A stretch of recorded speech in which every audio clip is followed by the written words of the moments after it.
Hi guys! So today we're going to talk about seed cycling. I have here 4 different kinds of seeds that you can use when you want to seed cycle.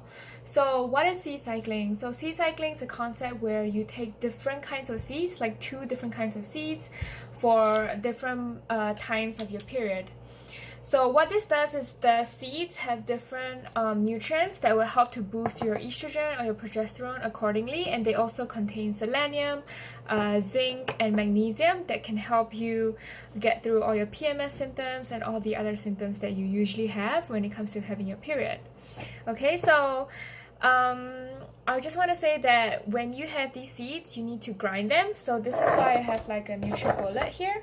And then this is what I put my seeds in so that I can grind them. Okay, so every single morning, whether I go out or before I go out, I will grind my seeds. And if I'm going out, I actually put them in a little container so that I can just, add it to my meals outside. So there's no excuse why you will, forget to take the seeds. Okay, so let's get started. The first 2 weeks of your menstrual cycle, the days 1 to days 14, you want to take pumpkin seeds, which are these green ones, and you want to take flax seeds, which are like kind of brown. Sorry, I just took them out of the freezer, so it's like pretty misty, but you can see that, okay? So it's pumpkin and flax. So these 2 seeds you take during days 1 to 14, which is, if you remember, it's your follicular and your ovulation phase. So this is when your estrogen is high, your testosterone is increasing, you're getting a lot of energy, you're getting creative, your body's preparing for an possible implantation. So the pumpkin seeds, they contain zinc, they contain all these fats, especially the lignans. In here in the flax seeds, all these lignans will help to kind of combat the painful cramps that you would feel during your period. So these 2 seeds are really good to take during days 1 to 14. Once you hit day 15, you swap it out to sunflower and sesame. So I use white sesame. I'm not really sure about black sesame. I don't know if that will work, but just remember you're gonna swap these out to these seeds on day 15 to day 28. So if you have a question now, like what if your cycle, or what if your period doesn't come on day 29, which is technically the starting of the next cycle? So if that's the case, it doesn't matter. At day 28, you have to stop these 2 seeds and you switch back to pumpkin and flax seeds. So basically, you just kind of keep to the schedule no matter what, whether your period is coming or not. And then hopefully, over 3 months, 3 to 4 months, or even longer, your period will start to regulate. And this also, bear in mind, this also depends on your diet. You need to eat an anti-inflammatory diet, you need to eat more vegetables, a lot of fats, you have to sleep well, you have to make sure you get all your nutrients in, because these seeds, they're not like a miracle cure, right?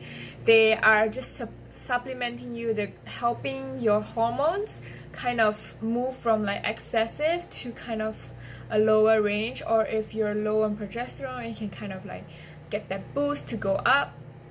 So it's just helping you, it's like an aid.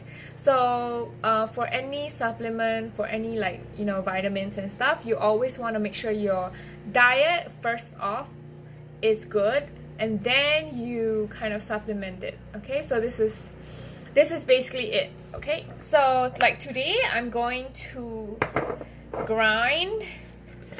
It's sunflower and sesame phase for me.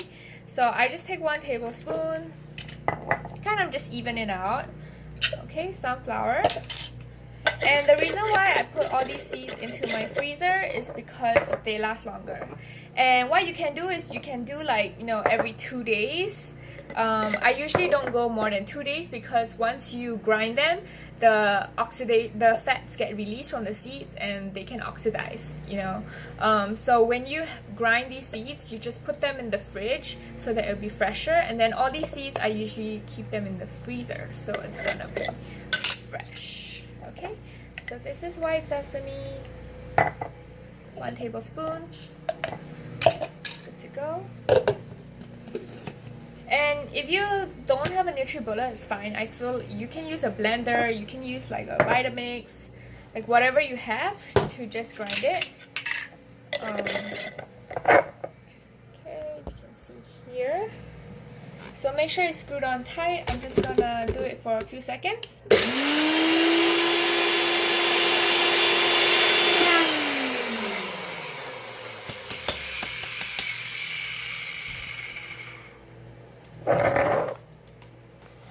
Just want to show you what it looks like. Okay, so it looks like this. It just looks like regular powder, and this is why it's so easy to just put it in your smoothie, in your oatmeal. When I put it in my oatmeal, I kind of put it nearing towards the end so that it doesn't like boil with the oats at the beginning. You know, you can just top it in your rice, in your lunch. So actually today I didn't put it in my breakfast because I just had like some walnut bread. So I'm going to actually put it with my rice for lunch. I have rice, chicken, and vegetables that I'm going to eat. So I just scoop it up like that and then just put it in your meals and you're set to go. So it's 1 tablespoon for each seed every single day. If you want to do, you know, a little bit more, I'm sure it's fine because it's usually like 1 to 2 tablespoons. Just get started. And if you need to know more, I actually have a podcast that I talk about this and a blog post that I talk about this in detail, so you will know exactly what to do. And if you're more of like a reader person, then you can kind of read the words and then just bookmark it so that, you know, you can let your friends know or you can remember how to do it properly. So where you can find my blog post, I'll just put all the links in the description. You can find it at nourishmel.com/blog/seedcycling, or you can go to my podcast. So search for Nourishmel on like iTunes, Spotify, wherever you listen to podcasts, or even on Anchor. Just search Nourishmel, it will pop up. And I did an episode on seed cycling, why we do it, and exactly how to do it. Okay, so that's all.